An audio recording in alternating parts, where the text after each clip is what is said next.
Hi, I'm Nadi from Famous World Tours. நம்ம famous world டூர்ஸோட 9 days Japan paradise semi private customise package பத்தி தான் இன்னைக்கு நம்ம பேச போறோம்.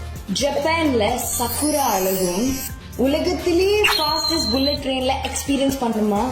அதுவும் நாங்க 3 வித்தியாசமான புல்லட் ட்ரெயின் கொடுக்கறோம். நாங்க மட்டும் தாங்க.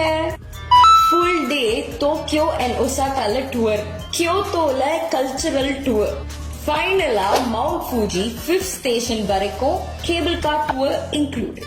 இதெல்லாம் சேர்ந்து ரிட்டர்ன் ஆப் இன்க்ளூடட். 2 nights ஒசாகா, 2 nights கியோட்டோ அண்ட் ஃபைனலா 3 nights டோக்கியோ. இவ்வளவும் சேர்த்து from KL 8,888 Malaysian ringgit and from Singapore it's only $2,596. இதுவே குரூப்ல போனா விலையும் அதிகம். வெறும் ஹாஃப் டே டூர் கொடுத்து மீதி ஷாப்பிங்க்கு கூட்டிட்டு போய் சொல்லவே வேணாம், கைக்குல கத்தி தான். எதுக்கு இன்னும் வெயிட் பண்றீங்க? உடனே எங்க மலேசியா இல்லனா சிங்கப்பூர் வாட்ஸ்அப் நம்பரை நோட் பண்ணுங்க, எங்களுக்கு டெக்ஸ்ட் பண்ணுங்க. இது நம்ம ஃபேமஸ் வேர்ல்ட் டூர்ஸோட நதி பேசுறேன். Thank you. Bye-bye.